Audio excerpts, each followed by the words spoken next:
Deus é bom, amém, gente? Deus é bom em todo o tempo. Você tem alguma coisa para agradecer a Deus nesse ano? Amém? Eu tenho muitas coisas para agradecer a Deus esse ano. Você trouxe a sua Bíblia nessa noite? Segure sua Bíblia comigo, vamos fazer uma declaração de fé. Diga comigo, essa é a palavra de Deus. Eu sou o que ela diz que eu sou. Eu tenho o que ela diz que eu tenho. Eu posso o que ela diz que eu posso. E nessa noite eu vou receber a santa, poderosa, inerrante, sempre viva palavra de Deus. E eu não serei mais o mesmo. Nunca, nunca, nunca. Se você crê, diga eu creio. Amém. Deus só pode agir por meio da sua palavra. Amém. Deus se move através da sua palavra, Deus age através da sua palavra. E eu queria que você me desse um minuto da sua atenção. Durante essas 7 semanas, nós falamos sobre muitas coisas aqui. E falamos que a economia ela já tem a sua previsão. Nós falamos que a política já tem a sua previsão. Nós falamos que as diversas montanhas de governo na sociedade já têm suas previsões.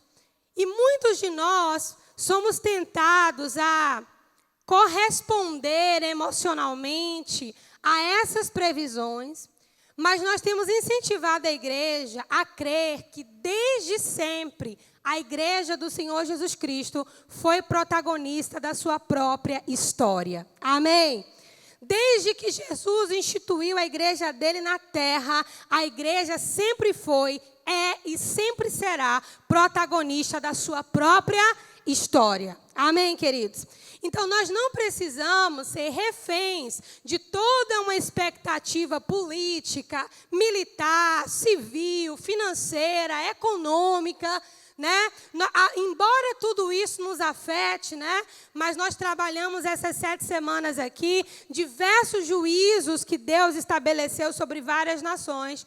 Mas quando se tratava de Israel, e nós lemos aqui, está escrito, mas para vós que temeis o meu nome, nascerá o sol da justiça, trazendo cura sobre suas asas. Então, haveria um juízo sobre as nações da terra, mas para vós que temeis o meu nome, haveria um outro caminho, amém? E o nosso Deus é o Deus, querido, que Ele é o mesmo ontem, hoje, Ele será para sempre, amém? O Deus que livrou o seu povo no passado, é o Deus que livra hoje, é o Deus que livra amanhã, amém? Então, nós podemos gerar aquilo que nós cremos. Né? Todo o conteúdo está lá no YouTube, no Spotify, no Deezer. Você pode conferir. E a gente vai fechar hoje com um tema muito importante. Afaste o mal e afaste-se do mal. São coisas diferentes. Quando eu digo para você, afaste o mal, eu estou falando de algo externo. Eu estou falando que é algo que você tem poder de não viver. Você tem uma escolha, você pode se afastar desse mal, né? Nós podemos nos livrar disso. E existe um mal interno também dentro de nós. Paulo falou sobre isso, né? Que aquilo que ele desejava fazer, ele não conseguia fazer. E aquilo que ele queria fazer, ele não dava conta. Ele reconhecia que dentro dele o mal estava lá. Ele dizia, o meu corpo ele foi vendido à escravidão do pecado. Então, Paulo entendia que havia um mal dentro dele e um mal fora dele. Amém? E nós, como igreja, precisamos entender um pouco desse mal externo e esse mal interno, para que a gente possa caminhar com equilíbrio e profetizar aquilo que nós cremos e gerar aquilo que nós cremos com a segurança que a palavra de Deus nos assegura. Amém? Você está pronto para receber a palavra? Diga para a pessoa do seu lado, não converse comigo. Amém? Você pode abrir comigo Isaías 45, verso 7.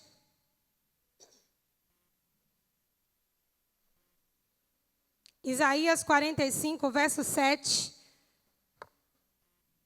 É uma palavra que Deus está dando a Ciro, que era um rei pagão, um rei que não conhecia a Deus, mas Deus usaria Ciro para estabelecer a sua vontade e o seu reino. Isaías 45, verso 7. Você está lá comigo? Diz assim: eu formo a luz e crio as trevas. Faço a paz e crio o mal. Eu sou o Senhor e faço todas estas coisas. Vamos ler mais uma vez e leia com atenção. Eu formo a luz e crio as trevas. Faço a paz e crio o mal. Eu, o Senhor, faço todas essas coisas. Amém? Curve sua cabeça, vamos orar. Pai, em nome de Jesus, nós queremos te agradecer pela sua palavra. Nós reconhecemos, Senhor, que não há nada mais elevado do que a sua palavra e nós honramos a sua palavra nessa noite. Nós levantamos a sua palavra, Pai, e declaramos que ela é o alimento para a nossa alma. Ela é a bússola para os nossos pés, lâmpada para os nossos pés é a tua palavra e luz para o nosso caminho.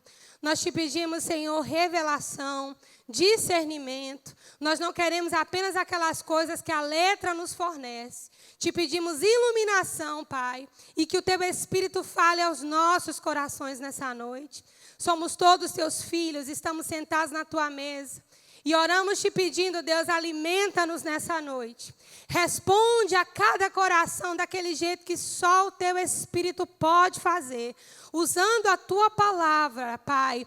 Indo na direção de cada alma nessa noite. Que ela seja bússola para o perdido. Que ela seja água para o sedento. Que ela seja farol para aquele que está precisando de uma direção. Nós recebemos com mansidão a palavra em nós enxertada nessa noite. Em nome de Jesus. Você está comigo? Diga amém. Glória a Deus. Gente, esse é um texto complexo. Muita gente, obrigada, Su. Muita gente não entende esse texto. Quando está escrito Deus falando abertamente a Ciro, que era um rei pagão, quando Deus diz, olha, eu crio o bem e o mal. Eu crio a luz e as trevas, né? E esse verbo criar, né, é o mesmo verbo usado em Gênesis 1, 2, na criação do mundo, né? Um verbo hebraico, se eu não me engano, é bara ou bera. Um desses verbetes, que significa criar a partir do nada. Quando Deus está dizendo que Ele cria o bem e que Ele cria o mal, se a interpretação desse texto for literal, nós podemos dizer que em Deus há maldade. Se a interpretação desse texto for literal, né, se nós não contextualizarmos, eu posso dizer que se Deus é luz, Deus também é trevas, afinal Ele criou as trevas. Mas não é isso que o texto quer dizer. Na verdade, Deus ele cria o bem e a ausência do bem é o mal. Deus cria a luz e a ausência da luz são as trevas. Não é que Deus criou o mal propriamente dito como uma matéria-prima, mas o mal é uma consequência da ausência do bem que Deus criou. Né? Lá em João, nós vamos ler daqui a pouco, fala que Deus é luz e nele não há treva nenhuma. Né? Não há trevas em Deus, porque Deus ele não criou as trevas no sentido primário. As trevas elas são uma consequência da ausência da luz. Deus nos criou para andarmos na luz, porque Ele é luz. Deus nos criou para andarmos e praticarmos o bem, porque Ele é o próprio bem. Quando chamaram Jesus de bom, o que Jesus disse? O bom é Deus, né? Porque várias vezes Ele disse, eu não estou aqui para fazer a minha vontade, mas a vontade do Pai que me enviou. Em outras palavras, ele é como se ele dissesse, eu só estou fazendo isso aqui por obediência. Mas bom mesmo é Deus. Então, bem e mal, gente, eles coexistem. Eles coexistem, não apenas do lado de fora, mas dentro de nós. Bem e mal, luz e trevas coexistem, mas não se misturam. Deus cria o mal e as trevas não como uma obra-prima, mas como uma consequência da ausência do bem e da luz. Embora Deus ele crie o bem e, por consequência, o mal, isso não se mistura, nem do lado de fora, nem do lado de dentro. Dentro de nós também há bem e mal, mas isso não se mistura.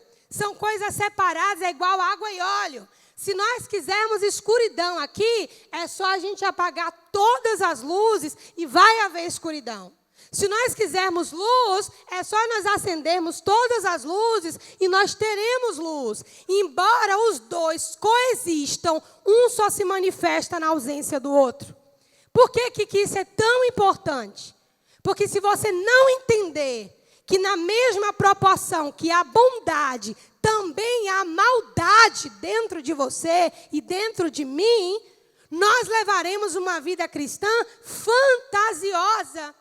O fato de nós termos nascido de novo não elimina a nossa natureza carnal, não elimina a força do pecado que há dentro de nós. Por isso está escrito: maldito é o homem que confia no próprio homem e faz da carne mortal o seu braço.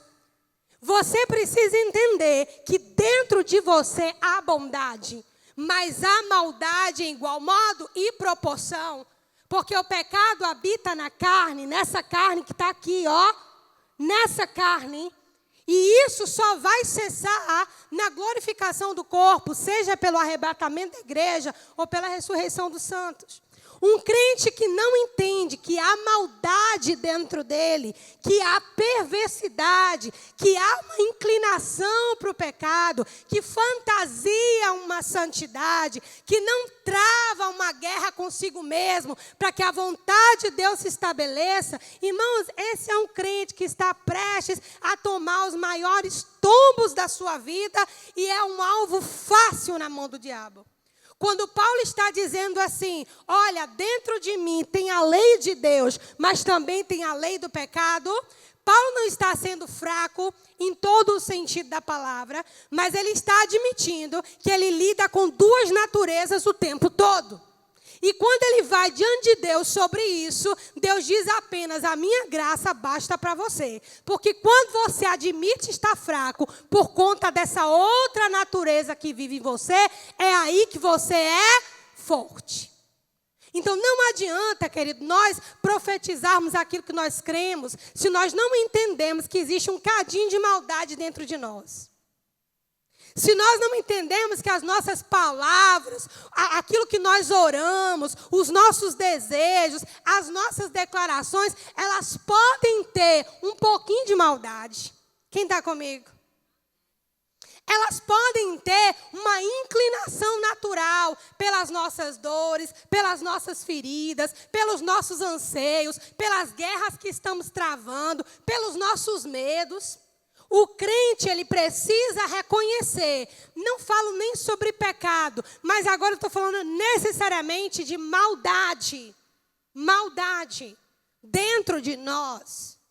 Se você for provocado em uma área específica da sua vida, e Satanás sabe que área é essa, facilmente você perderá o controle. Quem sabe do que eu estou falando aqui?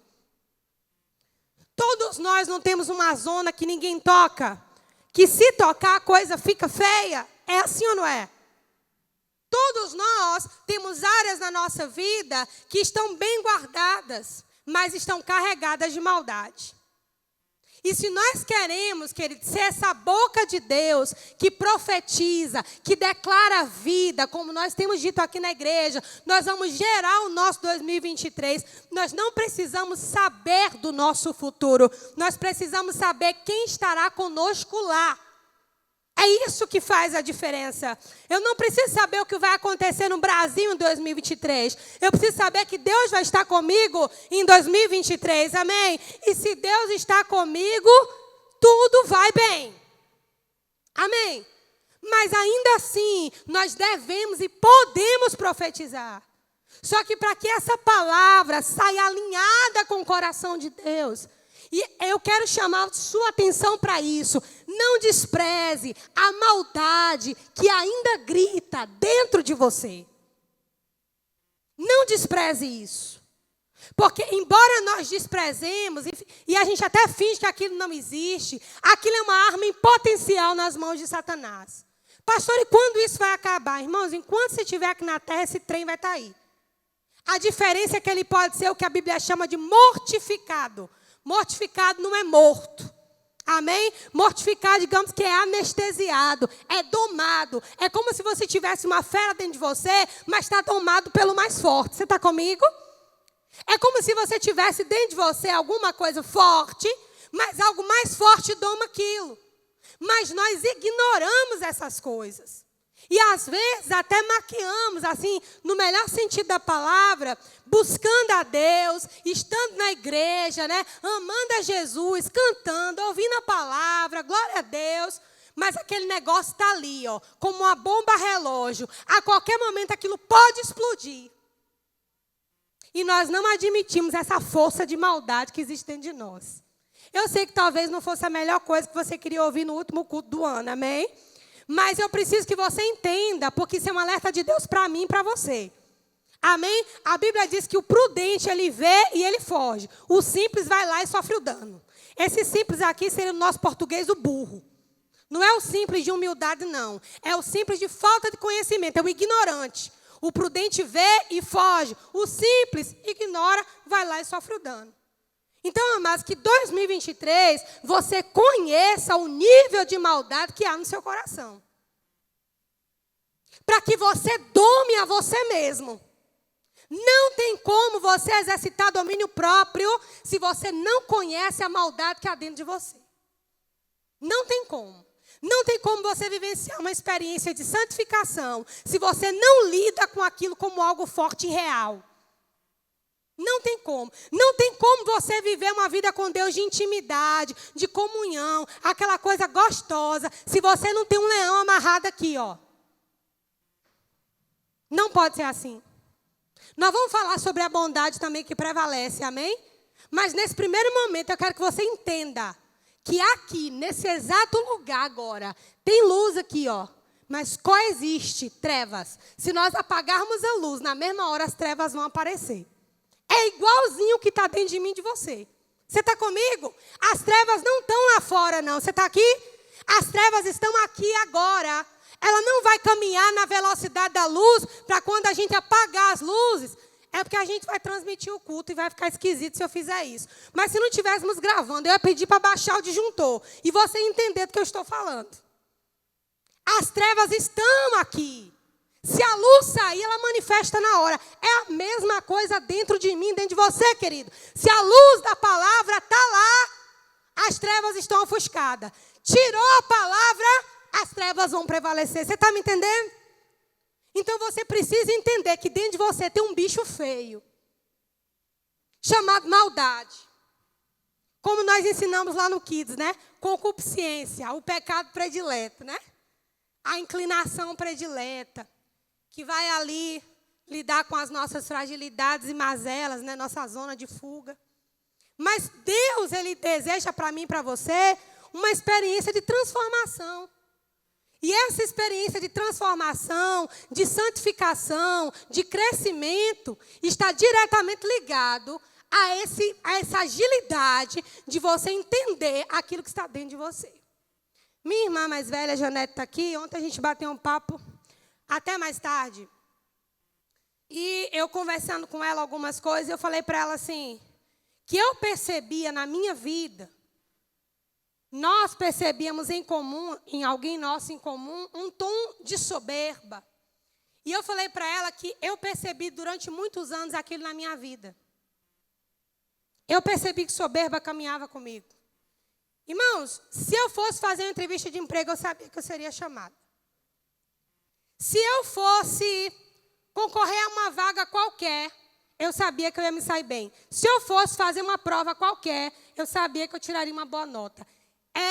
Ainda que eu fui bem educada desde pequena, mas isso não mudava o fato dessa nuvem de soberba caminhar comigo.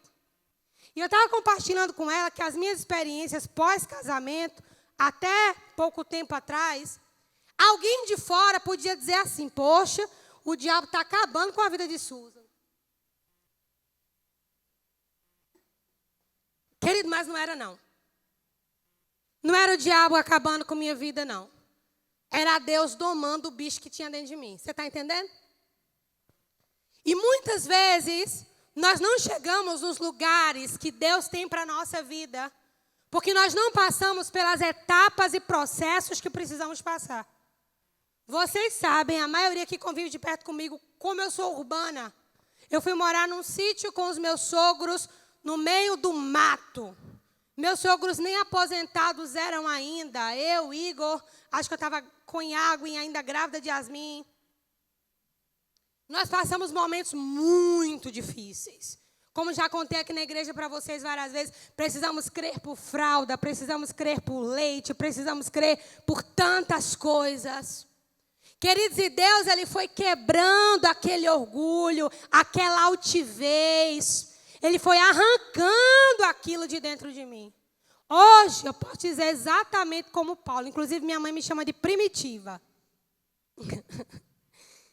Hoje eu posso dizer como Paulo, irmãos, eu sei ter muito, eu sei ter pouco, com todas as coisas estou satisfeito, eu posso todas as coisas naquele que me fortalece. Amém? Então, se você não entender o que está aí dentro, você não tem como deixar Deus trabalhar na sua vida. Porque de repente Deus está querendo tocar numa área específica e você está contendendo com o Senhor, achando inclusive que é o diabo que está trabalhando na sua história. Quando muitas vezes é Deus tocando numa área específica, porque Ele quer te entregar planos e promessas, querido. Você está comigo? Mas você precisa identificar essa inclinação de maldade, de perversidade. Eu vou falar, a maioria aqui, acho que 95% são ovelhas da Manancial, então eu posso falar abertamente sobre isso. Por que a minha fala precisa ser nesse tom? Por que o meu comportamento tem que ser assim? Por que em tudo eu tenho que ter uma opinião? Por que de tudo eu tenho que dar um feedback? Por que a minha opinião tem que ser tão ouvida, é tão importante? Por que isso? Que grito é esse dentro de mim? Por quê? Por que eu não posso admitir fraquezas? Por quê? Sabe? E se nós não começarmos a olhar que do jeito que luz e trevas coexistem aqui fora, elas também existem aqui dentro, a gente não vai crescer em Deus como Deus esperava que nós crescêssemos. Amém? E essa é a expectativa de Deus. E eu digo para vocês como igreja, conheça o que está dentro de você. É como se fosse, a impressão que eu tenho no meu espírito, é como se fosse um volante invisível, que muitas vezes guiou você para as piores mazelas da sua vida. Mas hoje você está na igreja, não consegue guiar você para as mesmas mazelas, mas ainda te guia para os mesmos sentimentos, para as mesmas inclinações, para as mesmas sensações. Ainda que você não pratique as mesmas obras. Todos com a auréola aqui ou alguém está recebendo a palavra? Glória a Deus. Então vamos lá, gente. O mal e o bem, eles podem ser externos ou internos. Isso é, dentro e fora do homem. Essas duas realidades também coexistem. Abra comigo, por gentileza, em Romanos 7, verso 19. Esse eu não coloquei aí, não, tá? Abre sua Bíblia mesmo. João, Atos, Romanos 7. Nós vamos ler a partir do verso 19. Olha, vamos ler um pouquinho antes. Vamos ler o verso 15. Paulo falando. Porque nem mesmo compreendo o meu próprio modo de agir. Isso aqui é o apóstolo Paulo. Pois não faço o que prefiro, mas sim o que eu detesto. Olhe para cá, antes da gente continuar. Paulo sabia o que ele preferia, mas ele também sabia o que ele detestava. Ele sabia o que ele preferia, de boa vontade, era a lei de Deus, mas ele sabia também o que ele detestava, e aquilo estava dentro dele. Você está comigo? Onde foi que eu parei? Achei. Ora, se faço o que não quero, consinto com a lei que é boa, porque a lei diz não, né? Nesse caso, quem faz isso já não sou eu, mas o pecado que habita em mim. Esse versículo é profundo. Não dá para a gente entrar tão fundo nele agora. Mas Paulo sabia o que era o eu e o pecado que habita em mim. Você está comigo? Ele sabia qual era a força do pecado que habitava nele e quem era ele de verdade. Ele sabia que o Paulo de verdade era aquele que largou tudo por Jesus. Que largou a reputação, que largou o farisaísmo, que largou os primeiros lugares, que largou toda a educação lá que ele recebeu aos pés de Gamaliel. O Paulo que largou tudo por Jesus, se tornou escravo de Jesus Cristo. Esse era quem ele era. Mas ainda assim, ele conhecia o pecado que habitava nele. Ele sabia quem eram as duas coisas. Quem ele era e o que era o pecado dele. É por isso que quando alguém fala, eu vou matar meu eu. Irmão, não mate seu eu não, mate sua carne. Porque seu eu é o único lugar que o Espírito Santo habita, que é no seu espírito. Mas Jesus entende, amém? O que você está orando. Sim, segue o fluxo aqui. Aí diz assim, no verso 18. Porque eu sei que em mim, aí ele vai explicar o que é esse em mim. Isto é, na minha carne, não habita bem nenhum. Pois o querer o bem está em mim, não porém o efetuá-lo, porque não faço o bem que prefiro, mas o mal que não quero, esse eu faço. Mas se eu faço o que não quero, já não sou eu quem o faz, e sim o pecado que habita em mim. Então, ao querer fazer o bem, encontro a lei de que o mal reside em mim. Porque Deus colocou as leis como uma medida protetiva para o homem, para que o homem conhecesse suas próprias perversidades, né? Eu vou chegar lá. Porque no tocante ao homem interior, que é o bendito do eu, né? No tocante ao homem interior, olha o que ele diz. Eu tenho prazer na lei de Deus, mas eu vejo nos meus membros, ou seja, no meu corpo, outra lei. Diga outra lei. Que guerreando contra a lei da minha mente, me faz prisioneiro da lei do pecado que está nos meus membros ou no meu corpo. No grego, soma. Desventurado homem que sou. Olha a palavra de Paulo. Quem me livrará do corpo dessa morte? Ele mesmo responde. Graças a Deus por Jesus Cristo, nosso Senhor. De maneira que eu, de mim mesmo, com a mente, sou escravo da lei de Deus, mas segundo a carne, da lei do pecado. Você está comigo? Então, Paulo está dizendo assim, uma hora, o corpo dessa morte, Jesus vai me livrar. Amém? Uma hora, mas nesse momento, eu sei quem eu sou e eu sei o pecado que habita em mim. Diga isso comigo, eu sei quem eu sou. Diga, eu sou alguém resgatado. Eu vim das trevas para a luz. Eu sou alguém com vestes brancas. Alguém lavado pelo sangue do Cordeiro. Amém? Diga, mas eu também sei o que habita em mim. E para mim aqui é uma grande falha nossa, como igreja, não identificarmos essas coisas. Amém, gente? Então vamos lá. Uma vez que essas duas realidades coexistem dentro de nós, a gente entende o porquê que Jesus, ele se colocou como um padrão para que nós o imitássemos.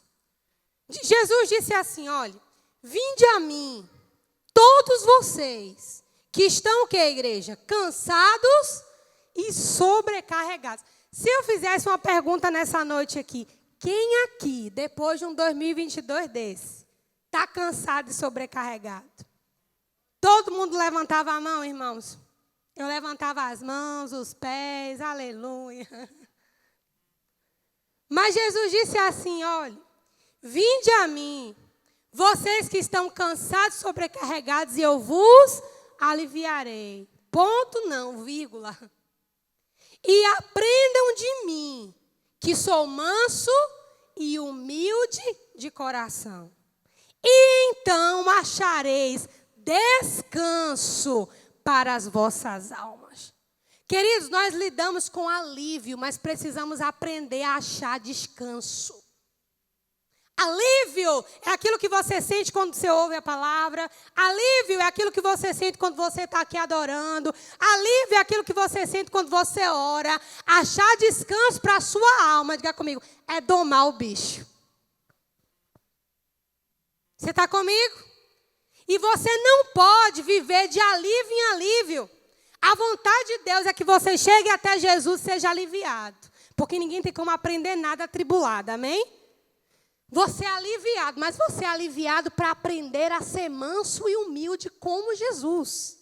Você não é aliviado para você voltar na igreja, sabe lá Deus quando, atribulado de novo e a ser aliviado outra vez. Você não é para ser aliviado de domingo em domingo, de ceia em ceia, de ano em ano.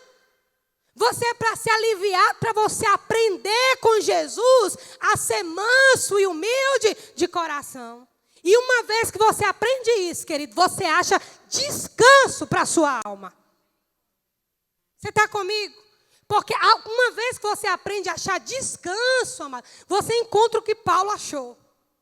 Você encontra o que os mártires encontraram. Você encontra o que os apóstolos encontraram. Você encontra descanso. E essa palavra descanso, ela é muito chave na Bíblia. Porque é o que Israel buscou o tempo todo.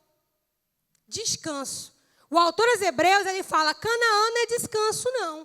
Porque se Canaã fosse descanso, não estava prometido que ainda resta um descanso para o povo de Deus.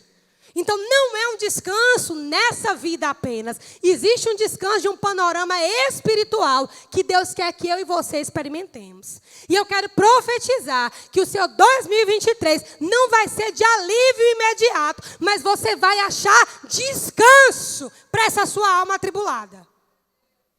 Você vai achar um descanso em Deus. Aleluia. Irmãos, a Bíblia diz que Deus, Ele trabalha no descanso. Inútil será para vocês levantar bem cedo, granjear o pão de dores, porque aos seus amados dá enquanto eles dormem. Amém. Esse lugar de descanso no Senhor é um lugar que você precisa encontrar. É um lugar que você aprende a separar os seus problemas do problema dos outros, que eu já ensinei aqui na igreja várias vezes. É um lugar que você aprende a depender de Deus. É um lugar que você tem alívio, que você tem contentamento, que você tem gratidão, que você desenvolve fé, que você goza de comunhão com o Espírito. Irmãos, é você estar na terra, mas na atmosfera do céu. Amém? Como eu digo, é o bicho domado, porque tem uma outra realidade que prevalece. Amém? Então eu quero declarar para a sua vida, todas as vezes que você estiver aqui no louvor, recebendo a palavra, Deus está te aliviando para você aprender. Não para você sair daqui, se atribular tudo de novo e voltar procurando alívio. Deus está te aliviando para aprender. Deus está aliviando a sua mente para aprender. A ser o quê? Aprender o quê? A ser manso e humilde. Irmãos, se Jesus, podendo usar tantos outros atributos, Ele escolheu só esses dois. Será que a chave não está nisso? Pastora, mas eu não sou manso não, meu pavio é curto. Estique. Dê seu jeito. Mas meu temperamento não deixa. Irmão, temperamento é influência genética e cultural. Seja influenciado na palavra e dobre seu temperamento à palavra. Amém.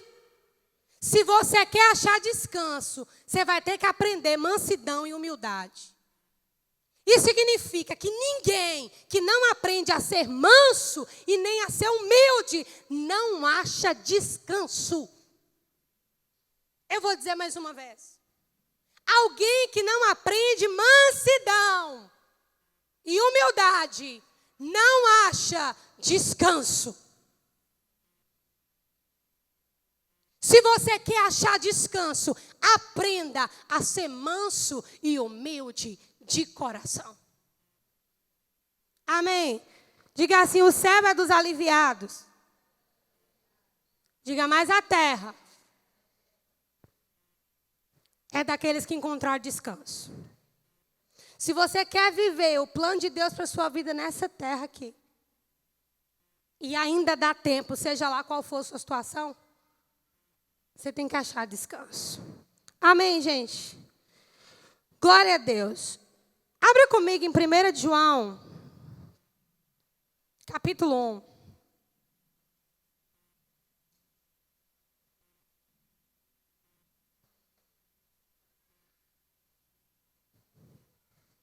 Verso 5.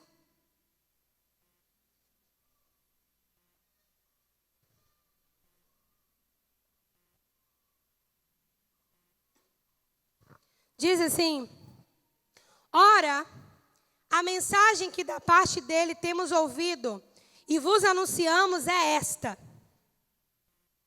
que Deus é o quê, gente? Luz.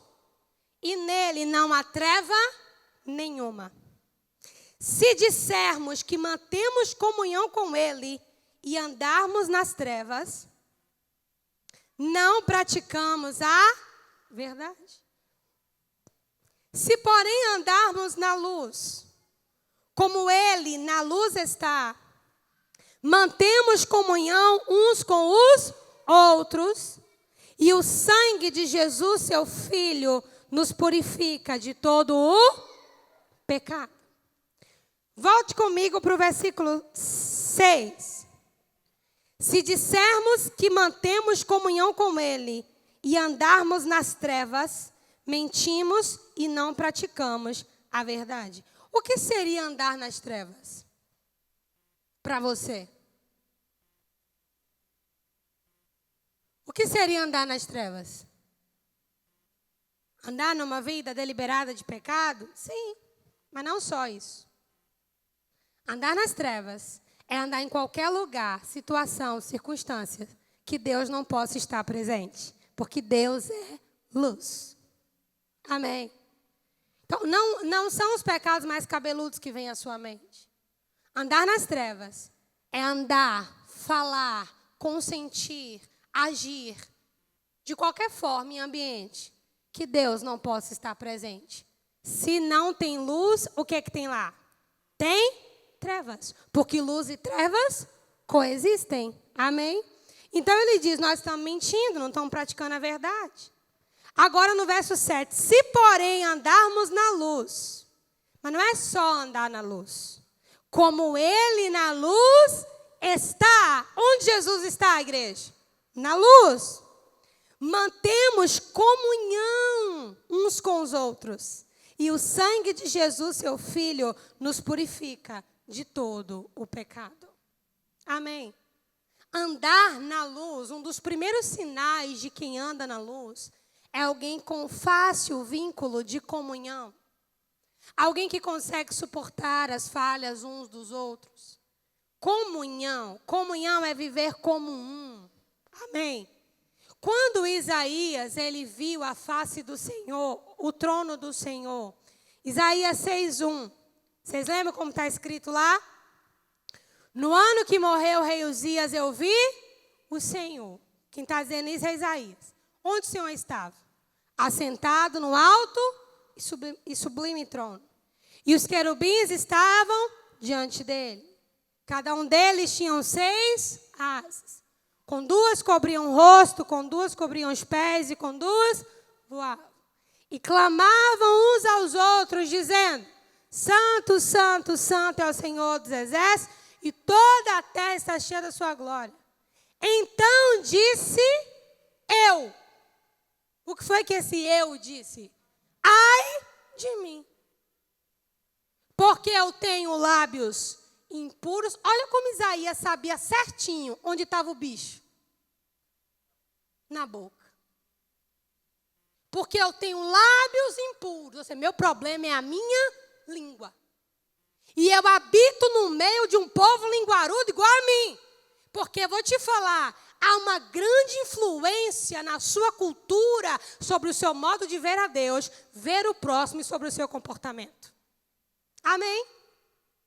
Quando Isaías reconhece, olha o que a Bíblia diz. Então, um dos querubins voou, trazendo uma tenaz com uma brasa que tiraram do altar, e tocou os meus pés, e disse, vai. Tocou aonde? Tocou os meus lábios, e disse, o teu pecado foi perdoado. Por que pecado? É o que ele fez. E a tua iniquidade removida. O que é iniquidade? Pecado cultural, aprendido, familiar. Todo mundo faz. Então eu ouvi uma voz, como dos umbrais, a voz do que clamava. Aqui enviarei quem há de ir por nós. Então disse eu, com a boca que acabou de ser purificada. Eis-me aqui, envia-me a mim. Quando você está na luz, querido, você sabe aonde Deus precisa tocar. Amém? Isaías sabia onde Deus precisava de tocar. Ele sabia, inclusive, como ele se transformou nesse homem. Porque ele sabia, meu povo tem a língua tão grande quanto a minha. Amém, gente?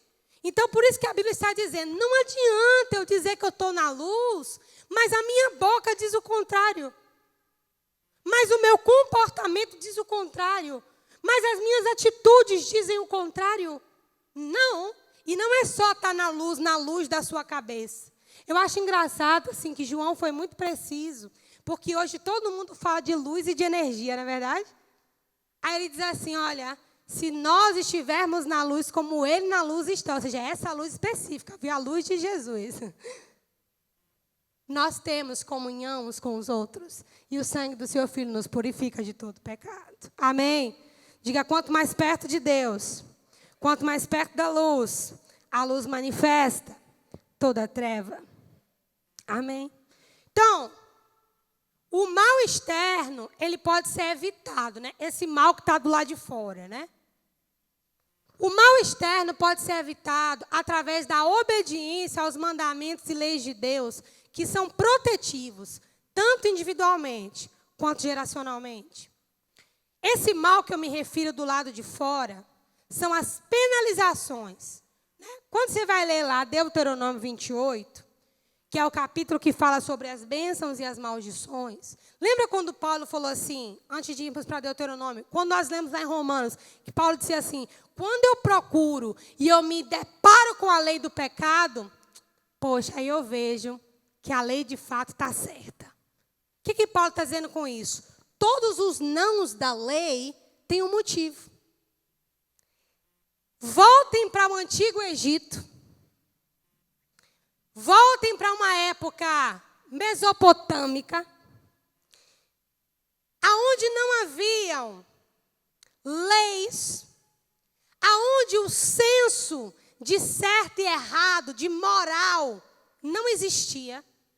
Um povo praticamente bárbaro, escravizado por 430 anos no Egito.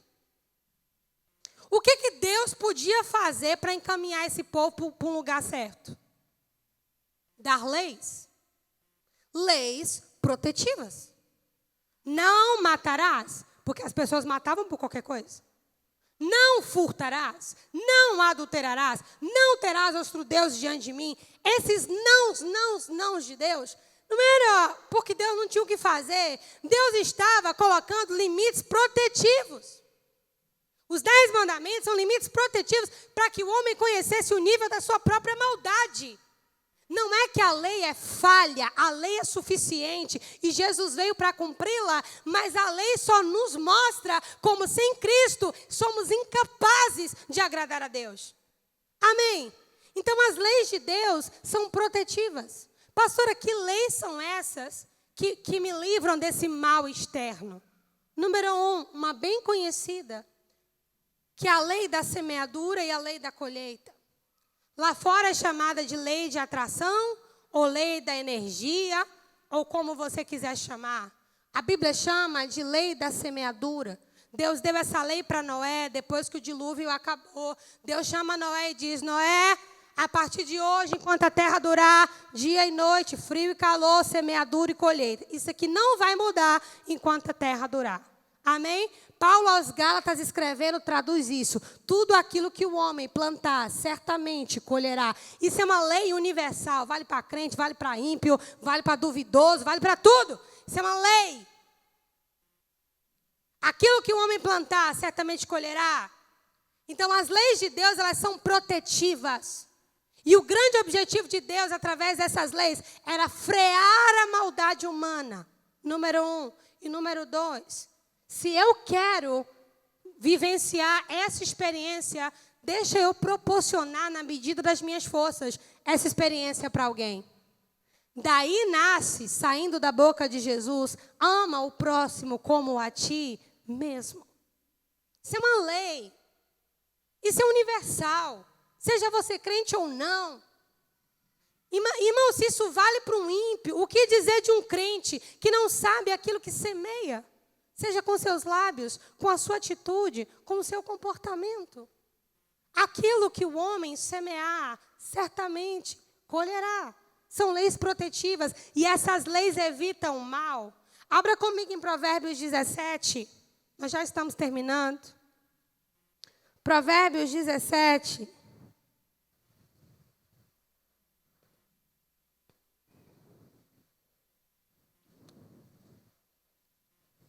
Deus está falando alguma coisa ao seu coração nessa noite? Amém. Provérbios 17, nós vamos ler o verso 13. Quanto àquele que paga o bem com o mal, não se apartará o mal da sua casa. Vamos ler de novo. Quanto àquele que paga o bem com o mal, não se apartará o mal da sua casa. Pastora, tem umas coisas que parece que insistem na minha vida e não mudam, é uma maldade constante que está lá, não aparta da minha casa, um espírito de confusão, de rebelião, de ira, desagregação familiar. Querido, nós precisamos ser inteligentes, porque a palavra de Deus, ela nos ensina. Será que nós não temos pago o bem por mal? Será que nós não temos recebido ou já recebemos bondade e pagamos com maldade de alguma forma, desonra, mentira? Aquele que paga o bem por mal, o mal não vai se apartar da sua casa. Então eu preciso ver isso. Tem mal que eu posso evitar.